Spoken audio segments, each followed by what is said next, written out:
തൃശൂർ മറ്റത്തൂരിൽ വിവാദങ്ങളെ തുടർന്ന് രാജിവെച്ച vice president Nurjahan രാജിക്കത്ത് പഞ്ചായത്ത് സെക്രട്ടറിക്ക് കൈമാറി. BJP പിന്തുണയോടെ വൈസ് പ്രസിഡന്റ് സ്ഥാനത്തേക്ക് മത്സരിച്ച് വിജയിച്ചത് ഏറെ വിവാദമായിരുന്നു.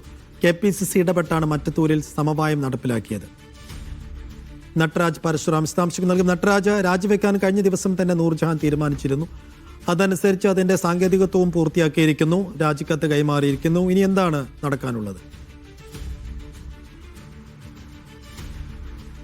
സൈഫുദ്ദീൻ, മറ്റത്തൂരിൽ കോൺഗ്രസ് നേതൃത്വത്തിന്റെ സമവായ ഫോർമുലയാണ് നടപ്പിലാക്കുന്നത്. നേരത്തെ തന്നെ പത്രസമ്മേളനം വിളിച്ച് തന്റെ രാജി നൂർജഹാൻ പ്രഖ്യാപിച്ചിരുന്നു. KPCCക്ക് രാജിക്കത്തും അന്ന് അയച്ചിരുന്നു.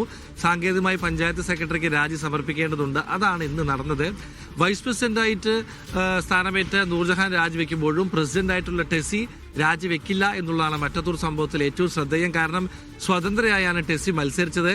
ടെസി ഇപ്പോൾ വിമതർ പറയുന്നതനുസരിച്ച് താൻ രാജിവെക്കേണ്ട കാര്യമില്ല എന്നുള്ള നിലപാടാണ് സ്വീകരിച്ചിരിക്കുന്നത്.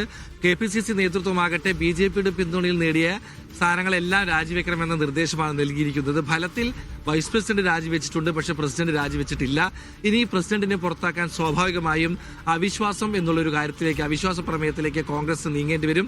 അവിശ്വാസത്തിന് നീങ്ങിയാൽ വിമതരായിരുന്ന 8 പേർ അവിശ്വാസത്തെ പിന്തുണയ്ക്കുമോ എന്ന് കഴിഞ്ഞ ദിവസം പത്രസമ്മേളനത്തിൽ നമ്മൾ ചോദിച്ചപ്പോൾ അതിലൊരു കമ്മിറ്റ്മെന്റ് നടത്താൻ അവരാരും തയ്യാറായിരുന്നില്ല. അതായത് ഈ പ്രശ്നം പൂർണ്ണമായിട്ടും മറ്റത്തൂരുകാരെ വിശ്വാസത്തിലെടുക്കാൻ DCCക്കോ KPCCക്കോ കഴിഞ്ഞിട്ടില്ല എന്ന് പറയേണ്ടി വരും. കാരണം അവിശ്വാസം കൊണ്ടുവന്നാൽ തങ്ങൾ പിന്തുണച്ച് പുറത്താക്കും ടെസിയെ എന്നിവരാരും പറഞ്ഞിട്ടില്ല.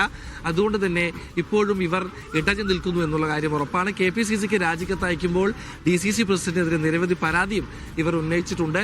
ഈ പരാതിക്കൊക്കെ പരിഹാരം കാണണമെന്ന് പറഞ്ഞുകൊണ്ടാണ് KPCCക്ക് ഇവർ രാജിക്കത്ത് അയച്ചിട്ടുള്ളതും. എന്തായാലും സാങ്കേതികമായി ഇന്ന് രാജിക്കത്ത് സെക്രട്ടറിക്ക് കൈമാറി കഴിഞ്ഞു. പക്ഷേ മറ്റത്തൂരിൽ വിമതരും നേതൃത്വവും തമ്മിലുള്ള പ്രശ്നം പൂർണ്ണമായി ഒഴിഞ്ഞു എന്ന് പറയാനാവില്ല. സൈഫ്.